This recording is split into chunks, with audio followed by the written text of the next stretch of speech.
করতেছে।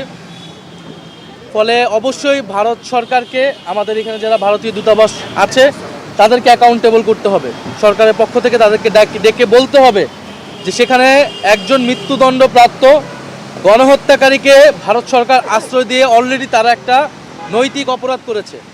এখন তারা বাংলাদেশকে অস্থিতিশীল করার জন্য সেই আওয়ামী লীগকে তারা সহায়তা করতেছে। আমরা দেখেছি 5ই আগস্টের আগে ভারত আওয়ামী লীগকে প্রত্যক্ষ পরোক্ষভাবে সহায়তা করেছে, অবৈধভাবে ক্ষমতায় টিকে থাকতে সহযোগিতা করেছে, বাংলাদেশের রাজনীতিতে সবসময় হস্তক্ষেপ করেছে।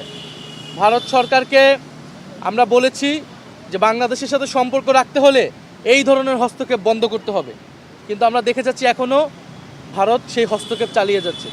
ফলে ভারতের প্রতিও এবং এখানে যারা দূতাবাস রয়েছে তাদেরকে সরকার কঠোরভাবে বলতে হবে এবং রাজনৈতিক দল হিসেবে আমরা আমাদের জায়গা থেকে অবস্থান অবশ্যই জানাবো। সর্বোপরি জনগণের প্রতি আমাদের আহ্বান থাকবে যে রাজনৈতিক দলের জায়গা থেকে আমরা ঐক্যের আহ্বান জানাচ্ছি, কিন্তু জনগণের ভিতরে যেই দল মতেরই হোক না কেন সে ঐক্যটা লাগবে। এবং ভোটের মাঠে যে আওয়ামী লীগের ভোট নেওয়ার যে একটা প্রতিযোগিতা আমরা দেখতে পাই, সেইটা যাতে আমরা খুবই সতর্কভাবে সচেতনভাবে করি, কারণ সেই আওয়ামী লীগ ঢুকে আপনার দলের নেতাকে যে হত্যা করবে না তার নিশ্চয়তা নাই, কারণ গতকালকে আমরা সেটা দেখেছি। এবং ফলে এই জায়গা থেকে যাতে আমরা দায়িত্বশীল হই এবং গণ অভ্যুত্থান এবং বাংলাদেশ প্রশ্নে আমরা যাতে সেই ঐক্যটা বজায় রাখি। নাহিদ ইসলাম, একটা বিষয় হচ্ছে জুলাই ঘোষণাপত্রে বিপ্লবীদের নিরাপত্তার কথা বলা হয়েছিল, সেখানে তাদেরকে নিরাপত্তা দিবে। জুলাই বিপ্লবের একজন সম্মুখ সারির যোদ্ধা ছিলেন হচ্ছে ওসমান হাদি, তার উপর হামলা হলো। অলরেডি আপনি সহ আপনার দলের আরও অনেক নেতাকর্মীদের উপরই টার্গেট করা হচ্ছে বলে আমরা আশঙ্কা করতে বা শুনতে পাচ্ছি।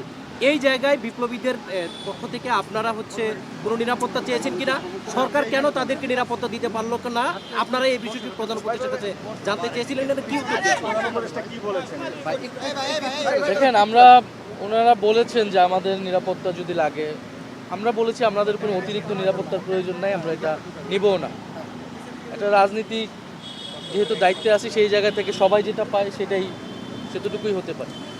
আমরা বলেছি যে আপনি এই 5-6 জন 7-8 জন 10-12 জন মানুষের আমরা হয়তো সরকার নিরাপত্তা দিল, আমরা হয়তো বাসায় বসে থাকলাম, গাড়িতে বসে থাকলাম, গানম্যান নিয়ে চলাফেরা করলাম, কিন্তু বাংলাদেশের যে আপামর মানুষ যারা রাস্তায় নেমেছিল, যে ছাত্ররা রাস্তায় নেমেছিল, যেহেতু ঢাকায় থাকে না, যেহেতু ঢাকার বাইরে থাকে, কোনো একটা উপজেলায় থাকে, জেলা সদরে থাকে, অথবা শহীদ পরিবার আহত, তাদের নিরাপত্তাটা কিভাবে হবে? আমরা তো শুধু কেবল আমাদের নেতাদের নিরাপত্তা নিশ্চিত করলে হবে না, নেতাদের নিরাপত্তা দিয়ে জুলাই টিকে থাকবে না।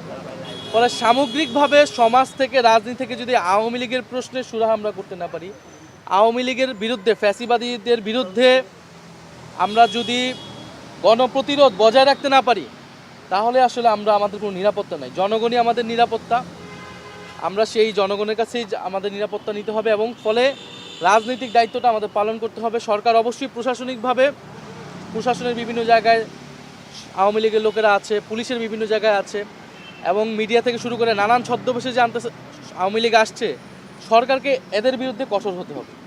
আর বাকিটা রাজনৈতিক দলের জায়গা থেকে আমরা বলেছি, কোর্টপাড়ায়, বিশ্ববিদ্যালয়ের সকল রাজনৈতিক দলের, ফ্যাসিবাদ বিরোধী দলগুলোর মতাদর্শীপন্থী কিন্তু সংগঠন রয়েছে, তারা যাতে তাদের সংগঠনকে, তাদের মতাদর্শী লোকদেরকে মোবিলাইজ করায়, কারণ এটা শুধু এনসিপি এককভাবে সম্ভব না, বা ফলে সবাইকে শুধু রাজনীতির মাঠে নয়, এই যে বিভিন্ন সেক্টর, আমি এটাকেই বারবার গুরুত্ব দিচ্ছি, কারণ সম্মতি তৈরি করা হচ্ছে অন্য জায়গায়, কোর্টে তৈরি করা হচ্ছে, মিডিয়াতে তৈরি করা হচ্ছে, বিশ্ববিদ্যালয়ে তৈরি করা হচ্ছে, ফলে এসব জায়গায়, সাংস্কৃতিক জায়গায় তৈরি করা হচ্ছে, এইসব জায়গায় আওয়ামী লীগকে অবশ্যই প্রতিরোধ করতে হবে এবং প্রশাসনিকভাবে আওয়ামী লীগকে আরও বেশি সন্ত্রাসীদের চিহ্নিত করে গ্রেফতার করতে হবে এবং ভারতকে অ্যাকাউন্টেবল করতে হবে। এই 3টা জায়গায় যদি আমরা কাজ করতে পারি সম্মিলিতভাবে, আমরা মনে করি যে নির্বাচন সম্ভব এবং সুষ্ঠু নির্বাচন স্বার্থে এই 3টা জিনিস আমাদের অবশ্যই করা লাগে।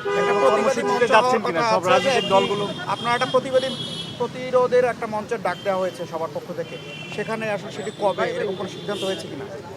আজকেও ইনকিলাব মঞ্চের প্রোগ্রাম আছে আমাদের পক্ষ থেকে, হাসান সেখানে গিয়েছেন, আমরা অন্য দলগুলোকে বেশি বলেছি, ওসমান হাদির পরিবার থেকেও ওনারা বলেছেন, আমরা সম্মিলিতভাবে আমরা সর্বদলীয় প্রোগ্রাম করব এই বিষয়ে। আপনারা রাজনৈতিক দলগুলো একসাথে বসবেন কিনা আওয়ামী লীগ প্রশ্নে, বা আপনারা যৌথ কোনো ঘোষণা দিবেন কিনা এই আওয়ামী লীগ বা ফ্যাসিবাদ বিরোধী? আজকে তো একটা আমাদের জয়েন্ট স্টেটমেন্ট যাবে প্রধান উপদেষ্টা দপ্তর থেকে, এছাড়া আমরা ওসমান হাদির এই ঘটনায় আওয়ামী লীগের বিরুদ্ধে আমরা তাদের ওসমান হাদির পরিবারের আহ্বানে আমরা সর্বদলীয় প্রোগ্রাম করব। এই ঘটনার মাধ্যমে নির্বাচনে কি ব্যাহত হতে পারে? প্রার্থীরা প্রচারণায় ভয় পেতে পারে কিনা, বা নির্বাচন পিছিয়ে যাওয়ার কোনো আশঙ্কা আপনারা করছেন কিনা? নির্বাচনকে সুষ্ঠুভাবে আমাদেরকে করতে হবে।